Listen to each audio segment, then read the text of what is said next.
Hi friends, ಎಲ್ಲರಿಗೂ ನಮಸ್ತೆ. Welcome to my YouTube channel. Friends, ಇವತ್ತಿನ ವ್ಲಾಗ್ನ ನಾನು 2:30 ಸ್ಟಾರ್ಟ್ ಮಾಡ್ತಿದ್ದೀನಿ. ಏನು ವಿಶೇಷ ಅಂದರೆ ಇವತ್ತು ವಿಶೇಷವಾದ ದಿನ ಇದೆ ನಮ್ಮ ಮನೇಲಿ. ಯಾಕಂದರೆ ನನ್ನ ಮಗ ಹುಟ್ಟಿದ ದಿನ, ನನ್ನ ಚಿಕ್ಕ ಮಗ ಇವತ್ತು ಹುಟ್ಟಿದ ದಿನ. ಇವತ್ತು 7 ಕಂಪ್ಲೀಟ್ ಆಗಿಬಿಟ್ಟು 7 ವರ್ಷ ಕಂಪ್ಲೀಟಾಗಿ 8ನೇ ವರ್ಷದ್ದು ಹ್ಯಾಪಿ ಬರ್ಡೇನ ಮಾಡ್ತಾಯಿದ್ದೀನಿ. ಕೇಕಿಗೆಲ್ಲ ಆರ್ಡ್ರ್ ಕೊಟ್ಟು ಬಂದಿದ್ದೀನಿ. ಇವಾಗ ಫುಲ್ ಮನೆ ಕೆಲಸ ಎಲ್ಲ ಮುಗಿಸಿ ಅಡುಗೆ ಎಲ್ಲ ರೆಡಿ ಮಾಡಿ ನಾನು ಕೂಡ ಸ್ನಾನ ಮಾಡ್ಕೆ ರೆಡಿ ಆದೆ ಕರ್ಕೊಂಬರೋಣ ಅಂತೇಳಿ. ನೋಡಿದ್ರೆ ಮಳೆ ಸ್ಟಾರ್ಟ್ ಆಯಿತು.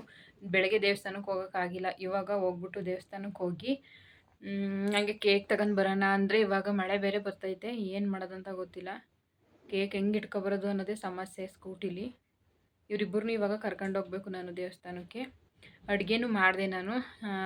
ನಮ್ಮೂರಲ್ಲಿ ಗಣಪತಿ ಇಟ್ಟಿದ್ದಾರಲ್ವಾ, ಆಮೇಲೆ ಇಲ್ಲೂ ಗಣಪತಿ ಇಟ್ಟಿದ್ದಾರೆ ನಮ್ಮ ಏರಿಯಾದಲ್ಲೂ. ಹಂಗಾಗಿ ನಾನು ಚಿಕನ್ ಮಟನ್ ಏನೂ ಮಾಡೋಕ್ಕೋಗಲಿಲ್ಲ. ಸ್ವೀಟ್ ಐಟಮ್ಮೇ ಮಾಡಿದ್ದೀನಿ. ಏನೇನು ಮಾಡಿದ್ದೀನಿ ಅಂತ ತೋರಿಸ್ತೀನಿ ಬನ್ನಿ.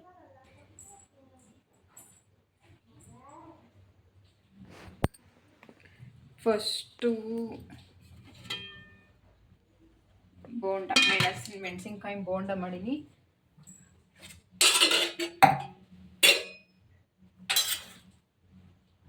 ಆಮೇಲೆ ಕೋಸಂಬರಿ, ಆಮೇಲೆ ಪಾಯಸ, ಅನ್ನ ಒಂದು ಮಾಡಬೇಕು. ಆಮೇಲೆ ಇಲ್ಲಿ ಸಾಂಬಾರು ಮಾಡಿಟ್ಟಿದ್ದೀನಿ.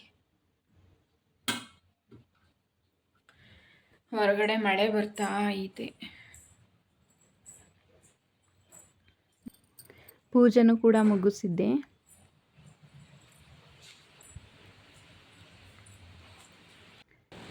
ಕರೆಕ್ಟಾಗಿ ಮಕ್ಕಳು ಕರ್ಕೊಬರೋ ಟೈಮಲ್ಲಿ ಮಳೆ ಸ್ಟಾರ್ಟ್ ಆಗುತ್ತೆ. ಅದು ಯಾಕೋ ಗೊತ್ತಿಲ್ಲ. ಸ್ಕೂಲ್ಗೆ ಹೋಗ್ಬೇಕಾದ್ರೆ ಕರ್ಕೊಬರ್ಬೇಕಾದ್ರೆ ಮಳೆ ಬರ್ತಾನೆ ಇರುತ್ತೆ. ಆದರೂ ಸ್ವಲ್ಪ ಮಳೆ ಕಡಿಮೆ ಆದಮೇಲೆ ಹೋಗಿ ಮಕ್ಕಳನ್ನ ಕರ್ಕೊಬಂದೆ. ಇವಾಗ ಫಸ್ಟು ದೇವಸ್ಥಾನಕ್ಕೆ ಹೋಗಿ ಪೂಜೆ ಮಾಡ್ಕೊಬರೋಣ ಅಂತೇಳಿ. ಇಲ್ಲೇ ನಮ್ಮ ಮನೆ ಹತ್ರನೇ ಇರುವಂಥ ಚಾಮುಂಡೇಶ್ವರಿ ದೇವಸ್ಥಾನ ಇದು. ಒಂದು 10 ನಿಮಿಷ ಆಗುತ್ತೆ ನಮ್ಮ ಮನೆಯಿಂದ ಇಲ್ಲಿಗೆ.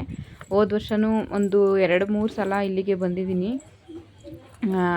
2 ಸಲ ಬಂದಾಗ ನಾನೇ ಪೂಜೆ ಮಾಡಿದ್ದೀನಿ. ಒಂದು ಸಲ ಮಾತ್ರ ಒಳಗಡೆ ಪೂಜೆ ಮಾಡಿಕೊಟ್ಟಿದ್ರು. ನಾವು ಹೋಗಿದ್ದು ಒಂದು 2:30-3 ಗಂಟೆ ಆಗಿತ್ತಲ್ವ. ಅಷ್ಟೊತ್ತಿನಲ್ಲಿ ಓಪನ್ ಇರಲ್ಲ. 6 ಗಂಟೆಗೆ ಓಪನ್ನು ಅಂಥೇಳಿ ಅಲ್ಲಿ ಬರೆದಿದ್ರು. ಹಂಗಾಗಿ ಇವಾಗ ನಾವೇ ಪೂಜೆ ಮಾಡ್ಕೋಬೋದು ಅಲ್ಲಿ. ನಾನೇ ಪೂಜೆ ಮಾಡ್ತಾ ಇದ್ದೀನಿ ಹೊರಗಡೆ.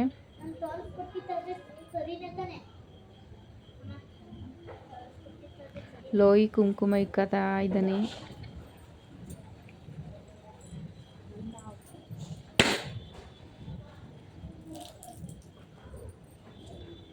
ಅದು ಏನು ಅಂತ ಗೊತ್ತಿಲ್ಲ. ನಾನು ಕಾಯಿ ಹೊಡೆದಾಗೆಲ್ಲ ಜಾಸ್ತಿ ಕರೆಕ್ಟಾಗಿ 2 ಭಾಗ ಆಗಲ್ಲ. ಸ್ವಲ್ಪ ಅಂದರೆ ಈ ಥರ ಕಾಣಿಸ್ತೈತೆ, ಆದರೆ ಒಡೆದೋಯ್ತು ಕಾಯಿ. ಕರೆಕ್ಟಾಗಿ 2 ಭಾಗ ಥರ ಕಾಣಿಸ್ತೈತೆ. ಮಧ್ಯದಲ್ಲೇ ಹಿಂಗೆ ಒಡ್ಕೊಳ್ಳುತ್ತೆ ಆ ಕಡೆ ಈ ಕಡೆಗೆ. ನಾವು ಬೆಂಕಿಪಟ್ಟಣ ತಗೋಗೋದನ್ನು ಮರ್ತಿದ್ದು. ಅಲ್ಲಿ ಅಕ್ಕಪಕ್ಕನೂ ಯಾರೂ ಇರಲಿಲ್ಲ ಕೇಳೋಕ್ಕೆ. ಆಮೇಲೆ ಏನು ಮಾಡೋದು ಅಂತೇಳಿ ನೋಡೋಣ, ಬೆಂಕಿಪಟ್ಟಣ ಸಿಗುತ್ತೆ ಅಂತ ಅಂತೂ ಏನೋ ಒಂಥರ ಮನಸ್ಸಲ್ಲಿ ಅನ್ನಿಸ್ತಿತ್ತು. ಆವಾಗ ಸ್ವಲ್ಪ ಆ ಕಡೆ ಈ ಕಡೆ ಎಲ್ಲ ಹೋಗಿ ನೋಡಿದ್ದು. ಆವಾಗ ಬೆಂಕಿಪಟ್ಟಣ ಕಿಟಕಿ ಮೇಲ್ಗಡೆ ಸಿಕ್ತು. ಖುಷಿ ಆಯಿತು. ಇವಾಗ ಪೂಜೆ ಮಾಡಿದ್ದು 3 ಜನನೂ ಪೂಜೆ ಮಾಡಿ ಹೂವೆಲ್ಲ ಮುಟ್ಕೊಂಡು ಈ ಥರ ಹೊರ್ಗಡೆನೆ ಪೂಜೆ ಮಾಡ್ಕೊಂಡು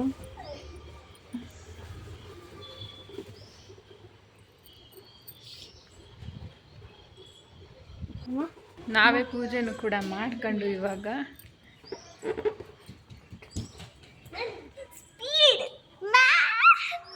ಗೇಟ್ ಹಾಕಿದ್ದಾರೆ. ಸಂಜೆ 6 ಗಂಟೆಯಿಂದ ಅಂತ ಓಪನ್.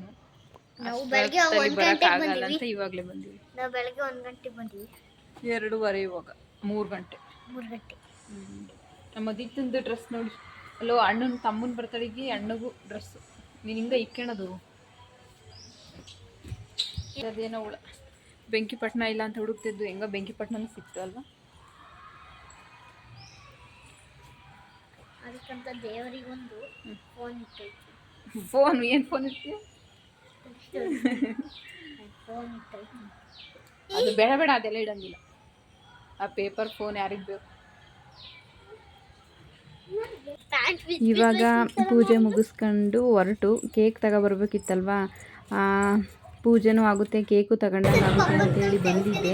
ಅಲ್ಲಿಗೆ ಹೋದ್ಮೇಲೆ ಅವರು ಇಲ್ಲ ಇಟ್ಕೊಂಡು ಹೋಗೋಕ್ಕಾಗಲ್ಲ ಕೇಕ್, ಅಂದರೆ ಮಕ್ಕಳನ್ನ ಕೂರಿಸ್ಕೊಂಡು ನಾನು ಮುಂದಕ್ಕೆ ಇಟ್ಕೋಗೋಣ ಅಂತ ಅಂದ್ಕೊಂಡಿದ್ದೆ. ಹಂಗೆ ಇಟ್ಕೊಂಡು ಹೋಗೋಕ್ಕಾಗಲ್ಲ, ಇದು ಡಬಲ್ ಸ್ಟೆಪ್ ಇರೋದು, ಹಿಂದ್ಗಡೆ ಒಬ್ರು ಯಾರಾದರೂ ಇಟ್ಕೋಬೇಕು ಅಂತ ಹೇಳಿದ್ರು. ಟೆನ್ಷನ್ ಆಗೋಯ್ತು, ಏನು ಮಾಡೋದು ಇವಾಗ, ಯಾರು ಇಟ್ಕೊತಾರೆ ಅಂತೇಳಿ.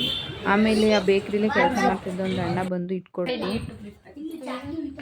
ಮನೆ ಹತ್ರ ಬಂದು ಇಟ್ಕೊಟ್ಟು ಹೋದರು. ಅದಾದಮೇಲೆ ನಾನು ಸ್ವಲ್ಪ ಬಲೂನ್ಸ್ ಎಲ್ಲ ತಗೊಬಂದು ತರಿಸಿದ್ವಲ್ಲ, ಇದನ್ನೆಲ್ಲ ಫ್ಲಿಪ್ಕಾರ್ಟಲ್ಲೇ ಆರ್ಡ್ರ್ ಮಾಡಿದ್ದು. ಇನ್ನೂ ಒಂದು ಪ್ಯಾಕೆಟು ಬಲೂನ್ ಬರಬೇಕಿತ್ತು.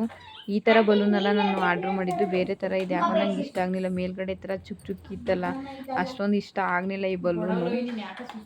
ಆದರೂ ಮಾತ್ರ ಕ್ವಾಲಿಟಿ ಎಲ್ಲ ಚೆನ್ನಾಗಿದ್ದು, ಎಷ್ಟು ಗಾಳಿ ಊದಿದ್ರು ಅಂದರೆ ಸಖತ್ತು ಫುಲ್ ದಪ್ಪಗಾಯ್ತಿದ್ದು, ಚಿಕ್ಕ ಚಿಕ್ಕಕ್ಕೇನು ಇರಲಿಲ್ಲ. ಮಾತ್ರ ಚೆನ್ನಾಗಿದ್ದು, ಕ್ವಾಲಿಟಿ ಚೆನ್ನಾಗಿದ್ದು. ಆದರೆ ಡಿಸೈನ್ ಇಷ್ಟ ಆಗಲಿಲ್ಲ, ಇರಬಾರ್ದಿತ್ತು ಅಷ್ಟೇ. ಪ್ಲೈನ್ ಇದ್ರೂ ಪರವಾಗಿಲ್ಲ, ಈ ಥರ ಚುಕ್ಕಿ ನನಗೆ ಯಾಕೋ ಇಷ್ಟ ಆಗಲಿಲ್ಲ. ಆಮೇಲೆ ಹಿಂಗೋ ಒಂದು ಎಲ್ಲ ಬಲೂನೆಲ್ಲ ಊದ್ಬಿಟ್ಟು ಪಂಪು ಎಲ್ಲ ತರಿಸಿದ್ವಲ್ಲ, ಅದರಲ್ಲೇ ಇತ್ತು ಸೆಟ್ಟಲ್ಲೇ. ಈ ಥರ ಸ್ವಲ್ಪ ಸಿಂಪಲಾಗೆ ಸ್ವಲ್ಪ ಡೆಕೋರೇಷನ್ ಮಾಡಿದೆ. ಮಕ್ಕಳಿಗೆ ಏನೂ ಗೊತ್ತಿಲ್ಲ, ಬರ್ತಡೆ ಅಂದರೆ ಬಲೂನ್ ಇರಬೇಕು ಅಂತ ಒಂದು ಮೈಂಡಲ್ಲಿ ಅವರಿಗೆ ಇರುತ್ತೆ. ಅದಕ್ಕೋಸ್ಕರ ಬಲೂನ್ನ ಈ ಥರ ಕಟ್ತಾ ಇದ್ದೀನಿ, ಸಿಂಪಲ್ಲಾಗಿ ಡೆಕೋರೇಷನ್ ಥರ ಮಾಡೋಣ ಅಂತೇಳಿ ಮಾಡ್ತಾ ಇದ್ದೆ. ನಮ್ಮ ಲೋಯಿನೂ ಕಷ್ಟಪಟ್ಟು ಒಟ್ಟಿಗೆ ಅವನಿಗೆ ಒಂದು ಬರ್ತಡೇ ಗ್ರ್ಯಾಂಡಾಗಿರಬೇಕು. ಇನ್ನೂ ಟೇಸ್ಟ್ ಮಾಡಿಲ್ಲ, ಇನ್ನೂ ಯಾರೂ ಬಂದಿಲ್ಲ. ಈ ಥರ ಬಲೂನ್ ಡೆಕೋರೇಷನ್ ಮಾಡಿದ್ದೀನಿ ಸಿಂಪಲಾಗಿ.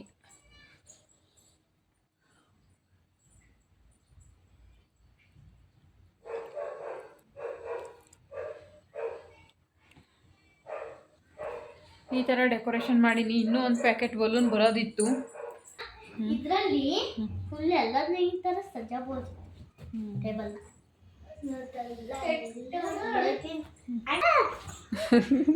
ನಂಗೆ ಗೊತ್ತಿತ್ತು ಸರಿ ಬಂದ್ಲು ಅಂತವ. ಯಾಕೆ ಅಲ್ವತ್ತರ ಕೆಲವತ್ತರ ಬರ್ಲಿಲ್ವಾ? ಬೈಕಲ್ ಬರ್ತಾರ ಅಂತ. ಇವಾಗ ಕೇಕ್ ಕಟ್ ಮಾಡ್ಸೋಣ ಅಂತ ಹೇಳ್ಬಿಟ್ಟು ಸಂಜೆ 7 ಗಂಟೆ ಆಯಿತು. ಅಷ್ಟರಲ್ಲಿ ನಾವು ಕೇಕ್ ಕಟ್ ಮಾಡೋ ಅಷ್ಟರಲ್ಲಿ, ಯಾಕಂತಂದರೆ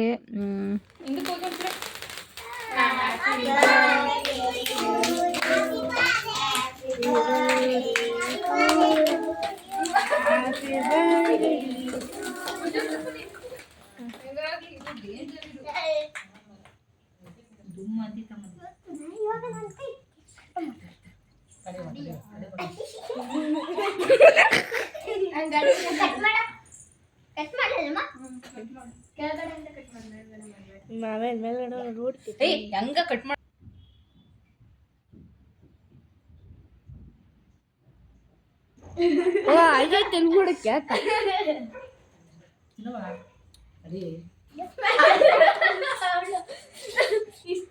ಉಲ್ಟಾ ಇಟ್ಟಿದೆಯಲ್ಲ ಕ್ಯಾಮ್ರಾವ.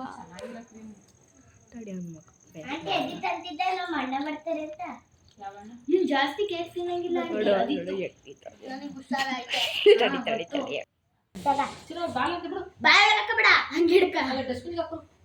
ಅಲ್ಲಿ ಇಟ್ಟವ ಫೋಟೋನ ಇದ್ರಲ್ಲೇ ತೆಗಿಬೋದು ನೋಡು. ಗೊತ್ತು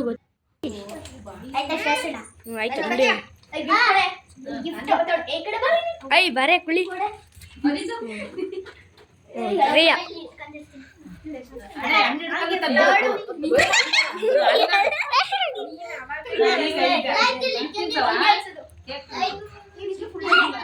ಓ ನಮಕ್ ಸೈ ತಪಕ್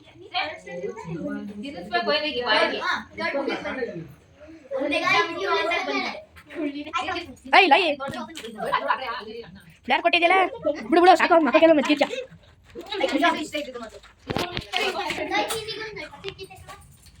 ನೆಟ್ಟು ನೆಟ್ಟು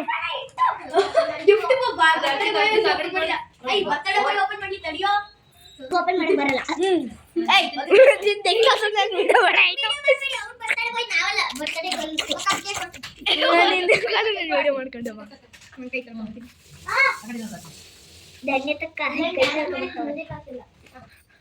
ಹಂಗೆ ಮೆತ್ಬಿಡಿ ಮಗಕ್ಕೆ.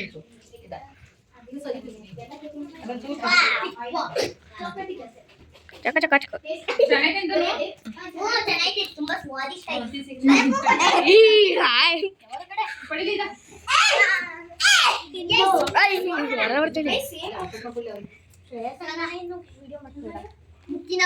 ಕೇಕ್ ಎಲ್ಲ ಕಟ್ ಮಾಡಿ ಮಕ್ಕಳಿಗೆಲ್ಲ ಕೇಕು ಮತ್ತು ಖಾರ ಮತ್ತು ಬೋಂಡ ಮಾಡಿದ್ನಲ್ವ ಎಲ್ಲನೂ ಕೊಟ್ಬಿಟ್ಟು ಅವರೆಲ್ಲ ಮನೆಗೆ ಹೋದರು.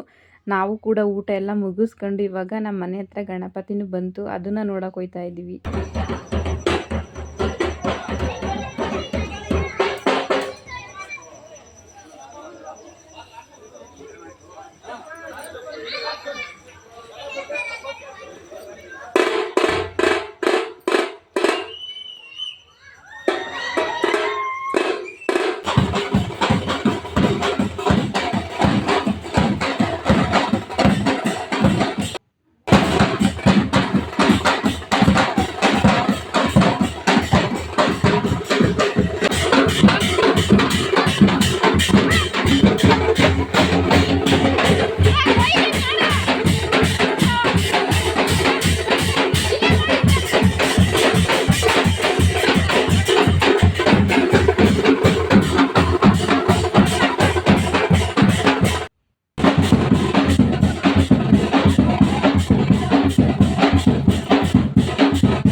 ಫ್ರೆಂಡ್ಸ್, ಇವಾಗ ನಮ್ಮ ಏರಿಯಾದಲ್ಲಿ ಇಟ್ಟಿದ್ದ ಗಣಪತಿನ ಬಿಟ್ಟರು, ನಮ್ಮ ಪಕ್ಕದ ಏರಿಯಾದಲ್ಲಿ ಇಟ್ಟಿದ್ರಲ್ವ ಅಲ್ಲಿ ಇವತ್ತು ಊಟ ಇತ್ತು.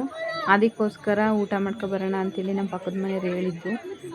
ಸರಿ ಆಯಿತು ಅಂಥೇಳಿ ನಾನು, ಮಕ್ಕಳು ಮತ್ತು ನಮ್ಮ ಪಕ್ಕದ ಮನೆಯವರು, ಅವ್ರ ಮಕ್ಕಳು ಎಲ್ಲ ಹೋಗಿದ್ದು. Thank you for watching. Bye.